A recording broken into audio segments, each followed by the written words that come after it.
Fun slate for today in MLB DFS because we have 4 different legitimate aces at pitcher. Several of them are in good matchups, and we've got hitters we want to use. We've got value plays at hitter. We've got no real weather concerns. So this slate checks every box for me. It's a fun one, so let's dive on in and break it down. Welcome on into the FanDuel Fantasy Q&A. That's right here on the FanDuel YouTube, Twitch, and Facebook pages. My name is Jim Sanas.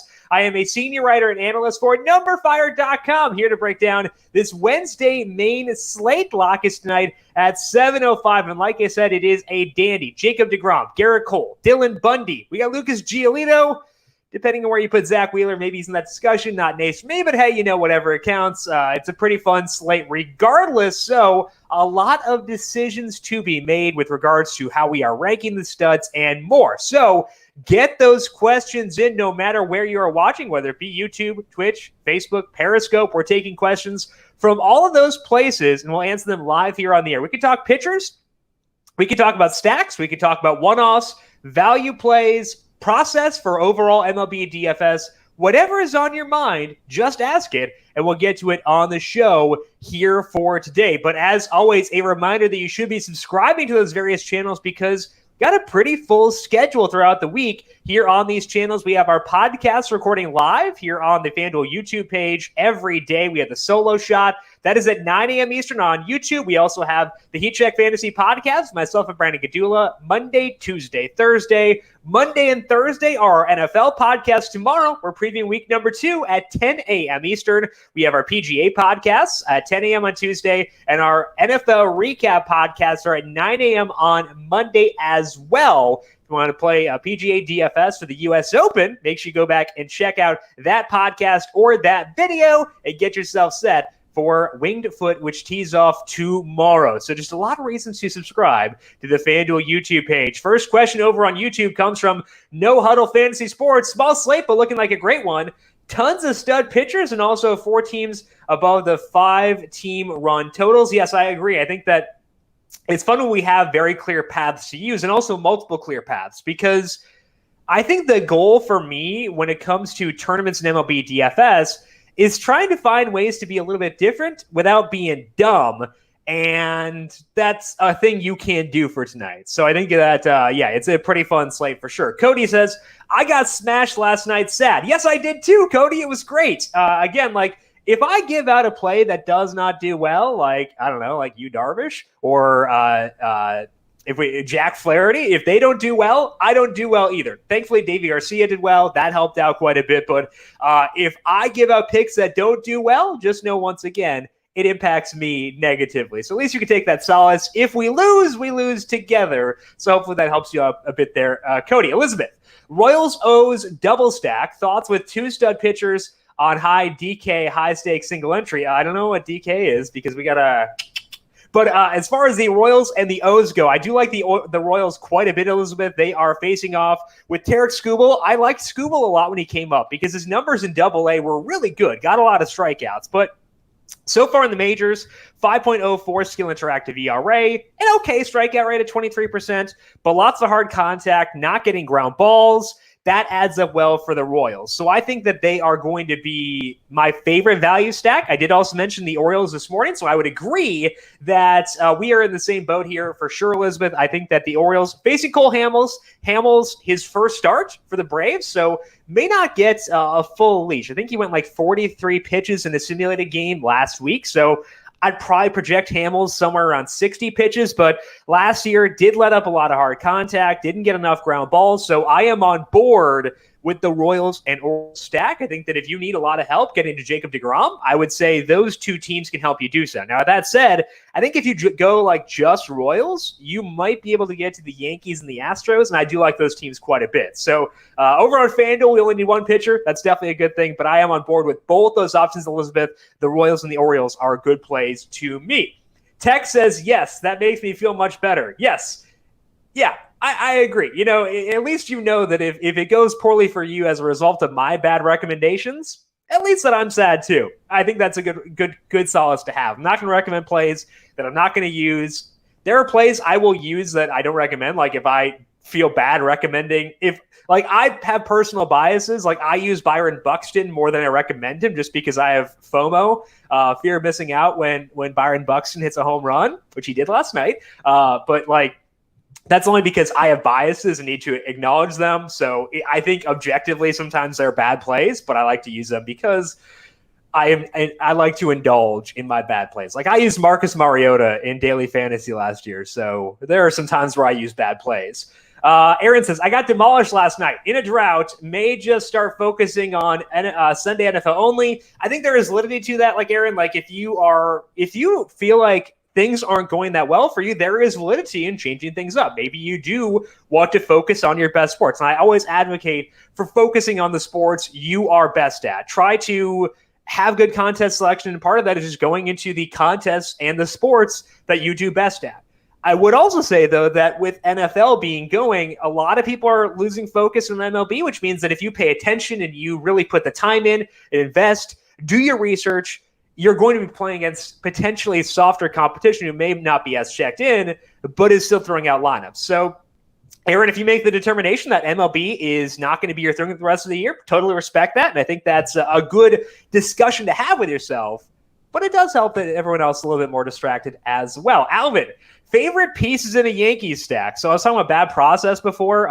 Aaron Hicks tends to be my vice. When it comes to the Yankees, we got Aaron Judge back in there, but Aaron Hicks still batting third. Kind of bummed that there's no Giancarlo Stanton because I was hoping he would be in there. He's $3,500. Let's see what Aaron Judge's salary is. Sometimes we can get a discount on guys coming off the injury list. I thought that Judge was not going to be coming back until Friday, so honestly a bit surprised that he is in there. But yeah, he's $4,000. That is pretty high for a guy who is literally in his first start off the injury list. So I think, Alvin, for me, the way that I want to play things here is let's plug in Jacob deGrom because he is my number one pitcher for tonight. We'll go to deGrom, and we have 29-13 left for our Yankees stack. I would say Hicks, going to be a good play. I would say Urshela will be a good play. I don't want Gary Sanchez because he frustrates the poo out of me, and I'd really rather not have that frustration. Let's actually look at his numbers because again, we're talking about personal biases here. I have a personal bias where every time I use Gary Sanchez, he goes over 4. So maybe I should just dig in a little bit more. Okay, so Gary Sanchez this year,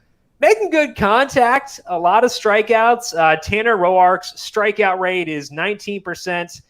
I'd like to avoid Gary Sanchez if I can. That is my determination here. So trying to avoid it if possible, but, at least it's a consideration. Tyler Wade, not really someone I want to use. Yeah, I don't want to use that. Higashioka. No, you don't really want to use that either. So I think that what I'm doing is, Alvin, try to get the Royals in there, or the Royals or the Orioles. Again, I think they're a good stack from a value perspective too. Then see which Yankees you can afford. I would say that in a neutral situation, though, Hicks and Urshela are going to be really good plays. I'm pretty sure Clint Frazier is someone I'm going to want to use. 41% hard hit rates, a good number of strikeouts, but at least it's not Gary Sanchez levels. So we'll put Clint Frazier in there, and then what I would do is I would go with your other stack and see which positions you need, see what you can afford. Like if I can get to Luke Voit, I would love to, because Luke Voigt's numbers so far this year, 50% hard hit rate is awesome. 35% fly ball rate will work. Not awesome, but it'll work. And not a lot of strikeouts. So if I can get to Luke Voit, I'd probably if we're talking prioritization, Alvin, I think maybe this is the better way to frame it. If I'm prioritizing any of these 3 studs, I would say it's Voit 1, Aaron Judge 2. If you've watched the stream long enough, I am not a huge DJ LeMahieu guy. Again, another person who frustrates me because whenever I don't include him as an integral part of my stacks, that's when he hits home runs. Otherwise, it's a bunch of line drives and no home runs. So I'm going to rank LeMahieu 3rd among the studs. But I would say all 3 of these guys are in play as mid-range plays if you're going with the deGrom lineup, which I would like to for tonight. Periscope from Benny. Do you like Singer as my pitcher for tonight? Yeah, I mentioned on the solo shot that Singer, I think, is my favorite pitching option below $9,000. Almost throw a no-hitter. Last time out, he was facing Cleveland, and, you can say, the matchup there is really favorable. But it doesn't get a whole lot more favorable than facing Detroit. Detroit has about a 28% strikeout rate against righties so far this year. They don't walk all that much, so it is truly a dream matchup from a pitching perspective. Now, the reason that I'm not rushing out there to use Singer overpaying for someone like DeGrom or Cole is that Singer's not a big strikeout guy. He's had 8 strikeouts twice, 7 in another, but overall, the strikeout rate for Singer is disappointing. You can look at the matchups here. He's faced the Twins 3 times, the White Sox twice. So he's obviously faced a lot of tough matchups, and he's faced Detroit only once. So he does benefit from a matchup that he hasn't seen all that often in the sense that he hasn't gotten that big boost from Detroit very often so far this year. He does get that tonight. So what I would say here is that among the pitchers below $9,000, Brady Singer is pretty easily my favorite one. The counterpoint is that I don't like using pitchers based almost solely on their matchup. Now, with Singer, it's not solely on the matchup. This is his past 4 starts with more sliders. His walk rate is down. His hard hit rate and his ground ball rate is always good. Hard hit rate always tends to be good too. The strikeout rate's still pretty even.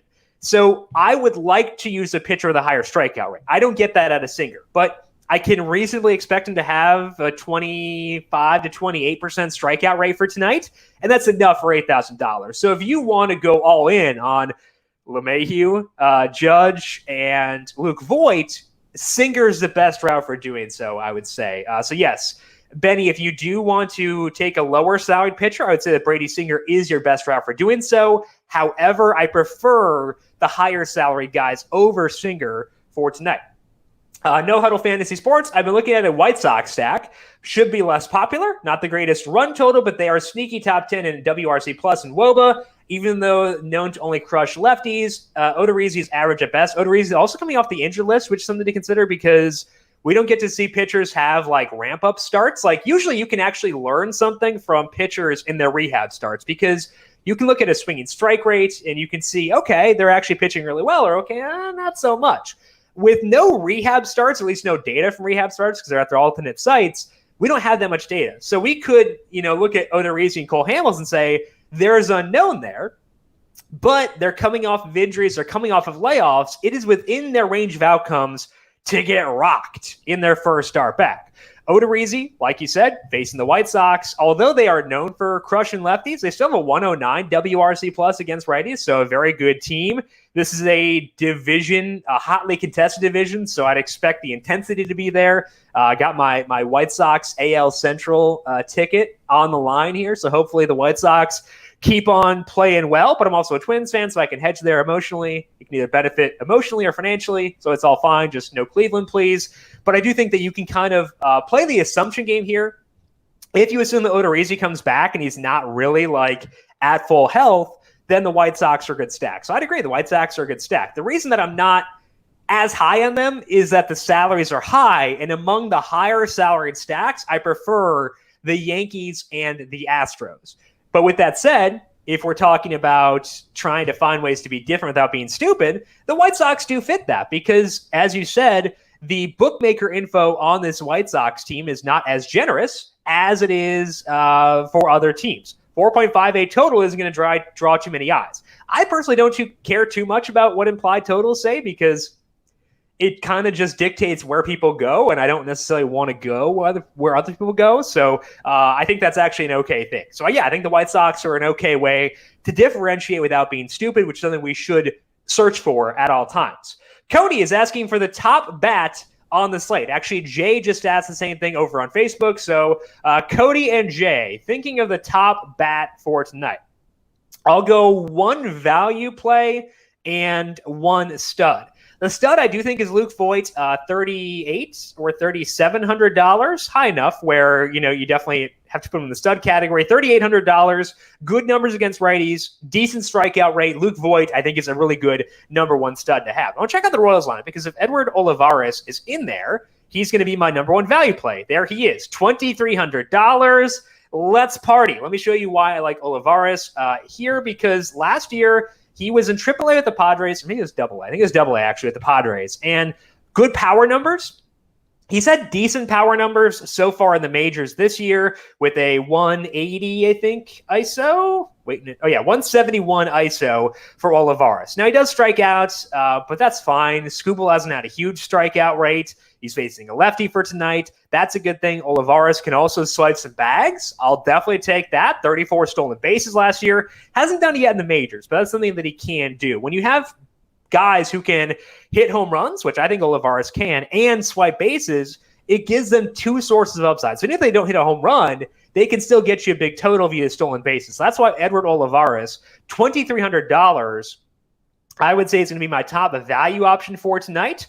Adalberto Mondesi, let's make sure he's in the lineup here for Kansas City. Yep, batting second. That's a good thing. So I can get on board with him. I would say Olivares is going to be my top value play of the day. Batting sixth to the Royals. Give me that every single time against the lefty. Luke Voigt, my number one stud for tonight. Do you want to check out here and see some numbers quickly? Who was I looking at? I had a person in mind who I wanted to check out. It was Salvador Perez. Okay, so Salvador Perez has missed some time so far this year, so his numbers against lefties aren't going to be super representative, so I'm going to find him. Why can my brain... Okay, there we go. Salvador Perez. Let's look at his numbers overall so far this year because his sample against lefties is so small. If he's making hard contact, I can get behind using Salvador Perez as well because he tends to carry a lower salary and people hate using catchers on FanDuel because you don't have to. I personally like it because no one else uses them. But a 226 ISO for Salvador Perez so far this year, heck yeah, man. What is his salary? He is $2,900. All right, Salvador Perez, also a really good play for tonight. So again, I think the Royals lineup broke perfectly where we get Mondesi, Perez, Olivares all in there. Let's put DeGrom back in there quick because I want to build this quick. Let's go with Olivares. Let's go with Mondesi. And let's go with Perez. And once we do that, we get to 30-60. So it's not as much of a salary saver as I was hoping it would be, but it gets you enough salary. Because if you go with guys like Aaron Hicks, if you go with Urshela and guys like that, you can make that work. Maikel Franco's $2,900. Let's look at Eric Mejia's numbers to see if he's someone we can potentially tolerate. Did I type his name wrong? I think I did. No, I didn't. Okay. Interesting. Anyway, whatever. I can't really find him here regardless. Interesting. Okay. Well, whatever. Anyway, Mejia, I think minimum salary, I guess I would need to see more here. Let's read up on this guy because I honestly, okay. Back with the Royals. So he's at his alternate site. All right. I don't think we want to go there. I can't find his minor league numbers, so I guess interesting. Oh, here we go. Finally. All right, I found him. Crisis averted, everyone. Let's see here. Eric Mejia in the minors last year. This is with the Royals. 19 stolen bases, 7 home runs, a 111 ISO. Okay, so Mejia is minimum salary. I probably don't want to go there. So I would say look at the Royals. Plug in the Royals you do like. I would say Mejia probably not going to do it for me. So let's go with Maikel Franco. Once we do that, I think we're about $3,100 left. You should be able to make a Yankee stack work with that, and I think that does work. Alvin, where do you rank Dylan Bundy against DeGrom? So I think it depends on your philosophy. If you are someone who likes to play matchups over talent, Bundy has the edge because the Diamondbacks are not that good anymore. They've traded away Starling Marte. I know that they just scored a decent number of runs last night, but that was against Julio Teheran. So it's a plus matchup for Dylan Bundy, and that's a good thing. However, I prefer to go based on talent because when you look at the discrepancy between strikeout rates, 26% for Bundy, this is over his past 5 starts. He's been cutting down his slider usage, which doesn't really enthuse me. 26% strikeout rate versus DeGrom, who's at 44% in his past starts. And the gap in strikeout rate, not that large in the matchup. So I personally play things based more on pitcher talent than based on matchups. That pushes me more towards DeGrom. I will say, though, that Bundy is in my top 4 for tonight. I probably would go Giolito. Giolito is also someone with a strikeout gap over Dylan Bundy. I'd also put Garrett Cole there. So Bundy is number 4 overall for me tonight. I prefer him over Brady Singer, but he's going to be behind them just because the dip in the slider usage for Bundy is a little bit scary for me, so I am shying away, and I would prefer to go with the studs, the other 3 studs, over Bundy, but he's at least in play. Hamels doesn't have numbers this year where you look at last year's stats. Yeah, so my numbers on this sheet here are actually from last year for Cole Hamels. These are over his final 9 starts, and he was using his four-seam fastball less often. 5.13 skill interactive ERA, 21% strikeout rate. He allowed a 41% hard hit rate. Those are numbers we can stack against. That's why I'm okay stacking against him, on top of the fact that he's coming off the injured list and we don't know a lot about him. So I would say, yes, look back at last year because there's no other choice but to do so. My gut says stack Cleveland against Lester, but Cleveland numbers against lefties are just a total letdown. Lester also typically struggles to hold base runners. Thoughts? So I was originally going to put Cleveland near the top of my stacking list, but then I looked at John Lester's past few starts, and his swinging strike rate has been above 14% in 2 straight. Part of that's because he faced Milwaukee. Milwaukee sucks. So that's part of the reason why he had that there. But I think his other start was against a semi-respectable team, and his swinging strike rate was above 14%. I pull up his game log here to pull that up, but that got my attention. And then I looked at his velocity and saw that I think it says cutter velocity, is either his cutter or his four-seamer.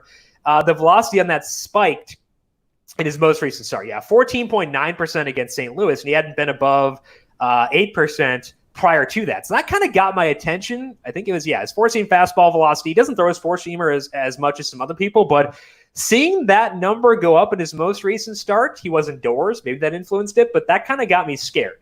So if you assume that Lester goes back to what he was before when he's letting up a lot of hard contact, you can definitely stack against him.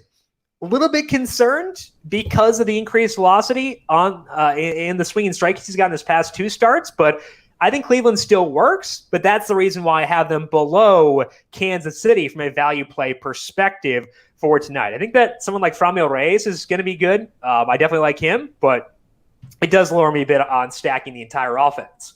Mateo, what do you think about the Angels offense for tonight? The Angels are facing Caleb Smith.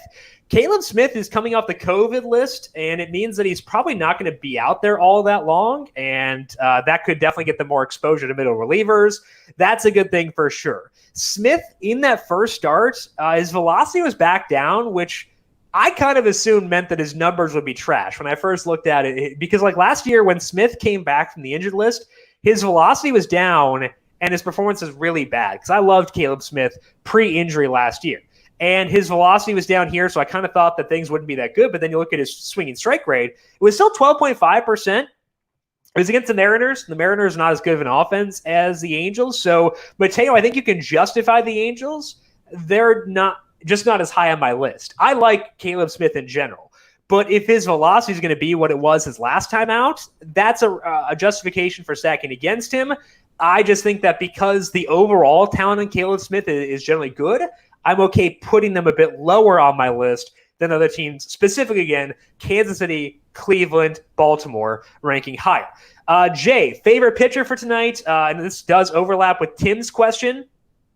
He asked, is it DeGrom or bust? It's not DeGrom or bust because you do have good alternatives. However, DeGrom is my number 1 pitcher. We were talking before about how Jacob DeGrom was changing up his pitch mix. And because he was so good earlier in the year, I don't want Jacob DeGrom to change his pitch mix because if you're getting results, I want you to stay the same because I want to know you're going to be that way. DeGrom has been changing things up. I think it's changing his changeup usage. Yeah, past 4 starts with fewer changeups is the number here on Jacob DeGrom, but his strikeout rate in that sample is 44%. It's like 37 or 38% for the full season. When he faced Philadelphia 2 starts ago, his swinging strike rate was like 30%. I think it was 32.5%, which is honestly I don't recall ever seeing a number that big. So that's why DeGrom is number 1 for me. But there are good options. I think Garrett Cole is a good option. I know people are off of him in general this year because of all the hard contact, but like he can still get a lot of strikeouts, and strikeouts give you wiggle room to let up earned runs. He had 10 strikeouts 2 starts ago against Baltimore, 9 the start after that, no earned runs there. So even when you let up earned runs, long getting strikeouts, your floors feel really high. I think Giolito's in play. The Twins are much healthier now than they were previously. Eddie Rosario was able to get back in the lineup last night. Max Kepler is back.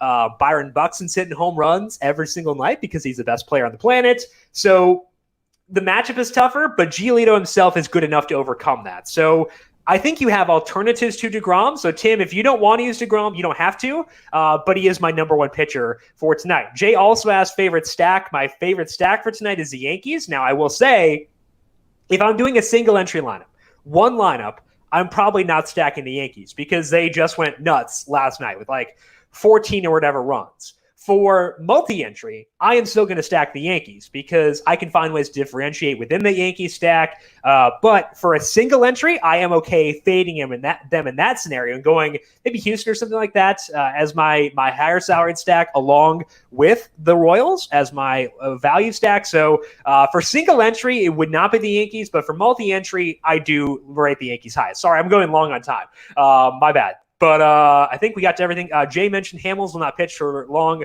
5 innings most. Yeah, like I said, he went 43 pitches in a simulated start like a week ago. So I project him for about 60 pitches. He's not going to go that long, but that means access to middle relief pitching, and especially with what the Braves have done this year, that's a good. So despite the fact that Hamels may not be out there that long himself, I think the Orioles can do damage in that time, and they'll get access to middle relievers after that, which is a good thing. So despite the fact that Hamels may not be out there that long, I'm still okay stacking against him. That is all the time that we have for today, but as always, thank you for the outstanding questions across the board. It makes my job a whole heck of a lot easier, and I very much appreciate it. Thank you all for tuning in. Big thank you to Calvin Theobald, our video producer, from the video side of things here today. Thank you, Cal, as always. We are back once again tomorrow, 10 a.m. Eastern, for the Heat Check Fantasy Podcast, breaking down week number 2 of the NFL. Make sure you subscribe to the FanDuel YouTube page to get that. Check out our U.S. Open podcast as well if you're playing PGA DFS. Outside of that, good luck tonight in MLB DFS. We'll talk to you once again tomorrow. This has been the FanDuel Fantasy Q&A.